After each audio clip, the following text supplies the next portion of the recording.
राधे राधे देवी और सज्जनों, आज के इस वीडियो में मैं चर्चा करने जा रहा हूँ 14,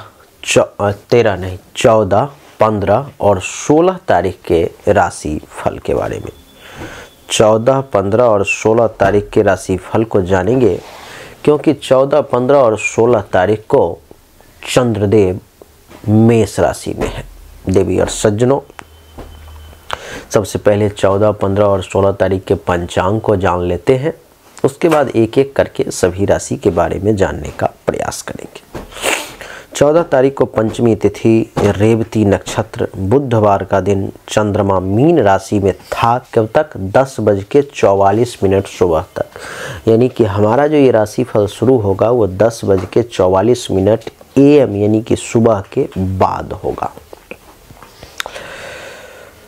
शुभ समय अभिजीत मुहूर्त 14 तारीख को नहीं है और दिशा शूल उत्तर दिशा की तरफ है, यानी कि उत्तर दिशा को यात्रा जो है सो नहीं करनी है। देवी और सज्जनों, 15 तारीख को षष्ठी तिथि, गुरुवार का दिन, चंद्रमा मेष राशि में, शुभ समय 12:13 PM से 12:57 PM तक का और दिशा शूल दक्षिण दिशा की तरफ है। यानी कि 15 तारीख को दक्षिण दिशा की यात्रा आपको नहीं करनी है। 16 तारीख को सप्तमी तिथि, शुक्रवार का दिन, चंद्रमा मेष राशि में है। कब तक है? तो 2:43 PM तक, यानी कि 2:43 PM, यानी कि शाम के 2:45 बजे तक। अभिजीत मुहूर्त शुभ समय 12:13 PM से 12:57 PM तक और दिशा शूल जो है सो पश्चिम दिशा की तरफ है, यानी कि पश्चिम दिशा की यात्रा करना आपके लिए सुखद नहीं है। आइए अब चर्चा को आरंभ करें और जानने का प्रयास करें कि आपके लिए आखिर ये समय कैसा रहेगा। सबसे पहली राशि जिसके बारे में चर्चा करेंगे, जिसमें चंद्रदेव विराजमान भी है, उसका नाम है मेष राशि। मेष राशि वालों के लिए कुंडली के प्रथम भाव में चंद्रमा के बैठने के कारण महर्षि कहते हैं कि मेष राशि वाले जातक को इस समय में सुख प्राप्ति का विशेष योग बन रहा है। सुख और आनंद दोनों की प्राप्ति होगी। रोग से मुक्त रहेंगे, रोग ज़्यादा परेशान नहीं करेगा। उत्तम भोजन की प्राप्ति का भी योग मेष राशि वालों के लिए बन रहा है। अच्छा कपड़ा, सैया, सुख, ये सब प्राप्ति का योग बन रहा है। मेष राशि वालों को जीवन साथी अथवा प्रेमी प्रेमिका के साथ वक्त बिताने का अवसर भी प्राप्त होगा। उपहार और धन प्राप्ति के भी विशेष योग मेष राशि वालों के लिए बन रहे हैं। मेष के बाद बात करेंगे वृषभ राशि के बारे में।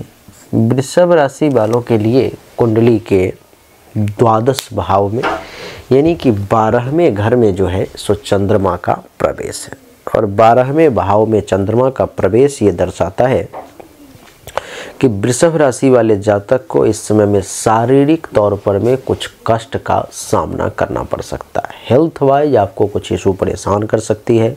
विशेष करके आंख से संबंधित समस्या का भय नजर आ रहा है। धन और मान सम्मान की हानि भी हो सकती है। संतान का सहयोग थोड़ा कम प्राप्त होता हुआ नजर आ रहा है। मानसिक चिंताएं आपकी बढ़ सकती हैं। खर्चा अधिक हो सकता है और बाराही संहिता में कहते हैं कि जब द्वादश का चंद्रमा हो जाए तो वो व्यक्ति उन्मत्त बैल की तरह, यानी कि अपने शक्ति का जो है सो निरर्थक दुष्प्रयोग करता है, उसका उपयोग नहीं दुरुपयोग करता है। तो इस समय में उन्मत्त बैल की तरह आप कहीं भी धक्का देते हुए चल सकते हैं। वृषभ के बाद बात करेंगे मिथुन राशि की। मिथुन राशि वालों के लिए कुंडली के एकादश भाव में है चंद्रमा का प्रवेश और कुंडली के एकादश भाव में चंद्रमा का प्रवेश ये दर्शाता है कि मिथुन राशि वाले जातक को इस समय में आमदनी में वृद्धि के योग बन रहे हैं। आपको अच्छा खासा पैसों का लाभ मिल सकता है।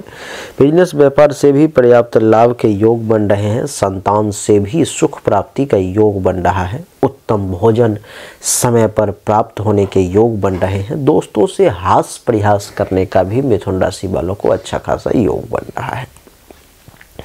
बता दूं कि मिथुन राशि वालों के लिए कुंडली के एकादश भाव में चंद्रमा के बैठने के कारण अगर आप पुरुष हैं तो स्त्री के साथ समय बिताने का अवसर भी आपको प्राप्त होगा। अगर आप स्त्री हैं तो पुरुष के साथ समय बिताने का अवसर मिलेगा। और आपको मैं बता दूं कि पुरुष हैं तो स्त्री पक्ष से और स्त्री है तो पुरुष पक्ष से कुछ विशेष लाभ का भी योग है।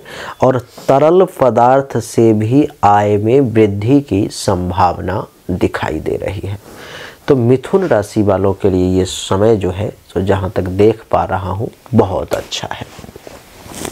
मिथुन के बाद कर्क की बात करेंगे।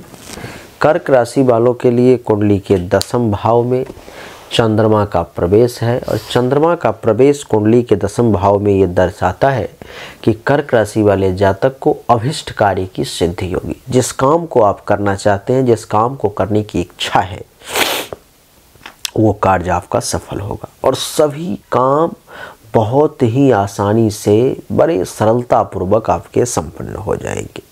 संतान के सुख का भी योग बन रहा है और स्वास्थ्य भी आपका इस समय में बढ़िया रहेगा। हेल्थ वाइज किसी प्रकार की कोई इशू वगैरह है तो उससे राहत महसूस होगी। देवी और सज्जनों, आपकी जानकारी के लिए बता दूं कि आपको राज्य से, सरकार से, पब्लिक से धन और सम्मान दोनों प्राप्ति का योग बन रहा है।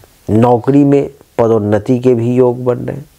उच्चाधिकारी, हायर लेवल के ऑफिसर जो हैं सो आपसे प्रसन्न होंगे और आपको उत्तम गृह का सुख प्राप्ति का भी योग बन रहा है कर्क राशि वाले। कर्क के बाद देवी और सज्जनों बात करेंगे सिंह राशि की।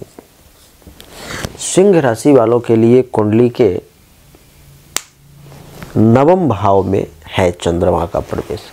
कुंडली के नवम भाव में चंद्रमा का प्रवेश ये दर्शाता है कि आपको राज्य के ओर से, सरकार के ओर से, जहाँ पे काम करते हैं वहाँ के मालिक के ओर से आपको सिंह राशि वाले इस समय में कुछ समस्याओं का सामना करना पड़ सकता है। बिजनेस व्यवसाय में कुछ नुकसान भी उठाना पड़ सकता है। बच्चों से मतभेद की स्थिति भी सामने आ सकती है और वह उनका स्वास्थ्य भी थोड़ा सा नरम रह सकता है। देवी और सज्जनों, आपको पेट से संबंधित, छाती से संबंधित किसी प्रकार की समस्या जो है सो सामने आ सकती है। आपका भाग्य इस समय में साथ देता हुआ नजर नहीं आ रहा है। शत्रु जो है सो आपको परेशान करने की कोशिश कर सकता है और ऐसे सभी लोगों से बच के रहें जिससे कि आपको परेशानी के योग जो हैं सो बनते हुए नजर आ रहे हैं। सिंह के बाद बात करेंगे कन्या राशि की। देवी और सज्जनों, कन्या राशि वालों के लिए कुंडली के अष्टम भाव में है चंद्रमा का प्रवेश। कुंडली के अष्टम भाव में चंद्रमा का प्रवेश ये दर्शाता है कि आपको अपच की समस्या, सर्दी खांसी की समस्या, कुछ श्वास से संबंधित अथवा छाती से संबंधित भी समस्या आपको परेशान कर सकती है। लड़ाई झगड़ा, वाद विवाद की स्थिति भी सामने आ सकती है, किसी से भी हो सकता है, जिसके कारण से मानसिक तौर पर में भी कुछ डिस्टर्ब आप हो सकते हैं। मानसिक कलेश का भी आपको सामना करना पड़ सकता है। देवी और सज्जनों, नियत समय पर में अच्छा भोजन प्राप्त होने में भी कन्या राशि वालों को परेशानी का योग बन रहा है। अचानक से किसी प्रकार का कोई बड़ा कष्ट भी आपको इस समय में घेरने की कोशिश कर सकता है, जिसके लिए आप सावधान रहें।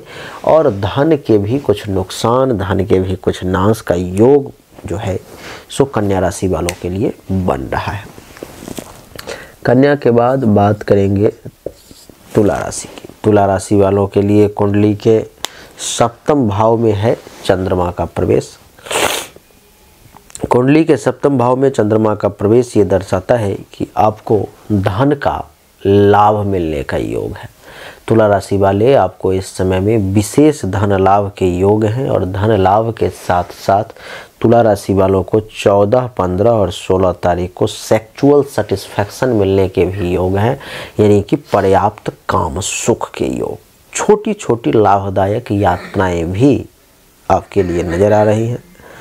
वाणिज्य तथा बिजनेस व्यवसाय में भी आपको लाभ मिल सकता है। देवी और सज्जनों, आपकी जानकारी के लिए बता दूं कि आपको उत्तम भोजन, बढ़िया खाना पीना का योग, क्षीर आदि पेय पदार्थ का योग और शयन सुख का भी अच्छा योग तुला राशि वालों के लिए बन रहा है।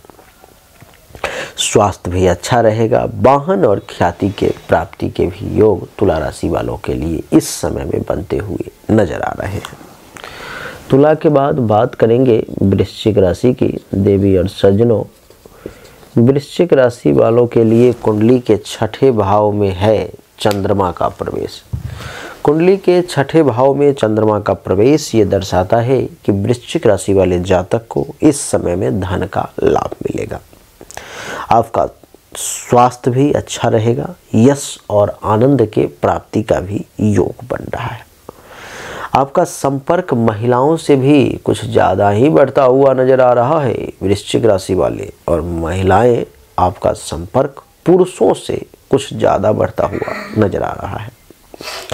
लेकिन अपने ही घर में सुख प्राप्ति का भी योग है। शत्रुओं की पराजय होगी। दुश्मन आपसे टकराने की कोशिश करेगा तो टिक नहीं पाएगा आपके सामने। रोग के भी नाश होंगे। और देवी और सज्जनों, व्यय अधिक होगा। खर्च इस समय में अधिक की संभावना है। वृश्चिक के बाद धनु राशि के बारे में बात करेंगे। धनु राशि वालों के लिए कुंडली के पंचम भाव में है चंद्रमा का प्रवेश। कुंडली के पंचम भाव में चंद्रमा का प्रवेश ये दर्शाता है कि धनु राशि वालों को इस समय में यात्राओं में कष्ट की संभावना है, इसलिए यात्रा में जाने से बचें। यात्रा में जाएं तो दिशाशूल वाले डायरेक्शन में ना जाएं, क्योंकि दुर्घटना तक होने की संभावना है। कार्य इस समय में बहुत ज़्यादा सफल होता हुआ नजर नहीं आ रहा है। मन में अशांति के योग दिखाई दे रहे हैं। धन का हानि भी होता हुआ नजर आ रहा है और पेट में कुछ समस्या आपको इस समय में परेशान कर सकती है। काम वासना की वृद्धि, और इस समय में आप किसी को विशेष सलाह ना दें तो ज़्यादा अच्छा रहेगा। धनु के बाद बात करेंगे मकर राशि की। मकर राशि वालों के लिए कुंडली के चौथे भाव में है चंद्रमा का प्रवेश। कुंडली के चौथे भाव में चंद्रमा का प्रवेश ये दर्शाता है कि आपको अपने लोगों से, स्वजनों से विवाद के योग हैं। अपने ही लोगों से आपका मन जो है सो कुछ चंचल होता हुआ नजर आ रहा है। छाती में विकार की संभावना भी कुछ नजर आ रही है। आपको मैं बता दूं कि भोजन भी सही समय पर मिलता हुआ नजर नहीं आ रहा है और नींद में भी मकर राशि वाले जातक को कुछ बाधाओं का सामना करना पड़ सकता है। जल तथा स्त्री से भी भय का योग है। समाज में भी आपका अपमान हो सकता है और स्त्री सुख में भी कुछ कमी के योग मकर राशि वाले आपके लिए बन रहे हैं। मकर के बाद बात करेंगे कुंभ राशि की। कुंभ राशि वालों के लिए कुंडली के तीसरे भाव में चंद्रमा का प्रवेश है। कुंडली के तीसरे भाव में चंद्रमा का प्रवेश ये दर्शाता है कि कुंभ राशि वाले जातक को इस समय में धन प्राप्ति का विशेष योग बन रहा है। वस्त्रादि का सुख भी आपको खूब मिलता हुआ नजर आ रहा है। स्वास्थ्य आपका अच्छा रहेगा। शत्रुओं पर विजय प्राप्ति के भी योग हैं। दुश्मन आपका वाल वाका नहीं कर पाएगा। मन भी बड़ा प्रसन्न रहेगा। खूब प्रसन्न मन ही स्वस्थ शरीर का निशानी है। प्रेमी प्रेमिकाओं के साथ सहवास का सुख मिलेगा। वक्त बिताने का मौका मिलेगा। बंधुजनों से लाभ मिलेगा। व्यक्तियों से संपर्क बढ़ेगा और भाग्य में भी वृद्धि के योग बनते हुए नजर आ रहे हैं। कुंभ के बाद राशि चक्र की अंतिम राशि देवी और सज्जनों, जिसका नाम है मीन राशि। मीन राशि वालों के लिए कुंडली के 12वें भाव में चंद्रमा का प्रवेश, द्वितीय भाव में चंद्रमा का प्रवेश है। द्वितीय भाव में चंद्रमा का प्रवेश ये दर्शाता है कि मीन राशि वाले जातक को इस समय में कुछ मानसिक असंतोष की स्थिति सामने आ सकती है। परिवार के लोगों से, कुटुंब से संबंध बहुत अच्छा बनता हुआ नजर नहीं आ रहा है। आँख से संबंधित पीड़ा या कोई अन्य रोग भी इस समय में आपको परेशान कर सकता है। अच्छा भोजन और सुख प्राप्ति में भी बाधा के संकेत दिखाई दे रहे हैं। कार्यों में असफलता मिलती हुई नजर आ रही है। पाप कर्मों की तरफ आपका रुचि बढ़ता हुआ नजर आ रहा है और विद्या प्राप्ति की तरफ आपका रुझान जो है सो अच्छा खासा नजर नहीं आ रहा है। तो देवी और सज्जनों, यही थी मेष से लेकर के मीन तक की कहानी, जिसमें हमने आपको बताने का प्रयास किया कि आपके लिए ये समय आखिर कैसा रहेगा। उम्मीद करता हूँ आपको अच्छा लगा होगा। अगर आप मुझसे पर्सनली कांटेक्ट करके अपनी हस्तरेखा अथवा जन्म कुंडली दिखाना चाहते हो तो सामने व्हाट्सएप नंबर आपको दिख रहा है 7062757996। इस नंबर पर मैं आपको अपनी जन्म तारीख, जन्म समय, जन्म स्थान और दोनों हाथ के हथेली का फोटो भेजना है, जिससे आपको सही और एक्यूरेट जानकारी प्राप्त हो। आप सभी का एक बार फिर से बहुत बहुत धन्यवाद। Thank you so much. जय हिंद, वंदे मातरम। बोलिए राधे।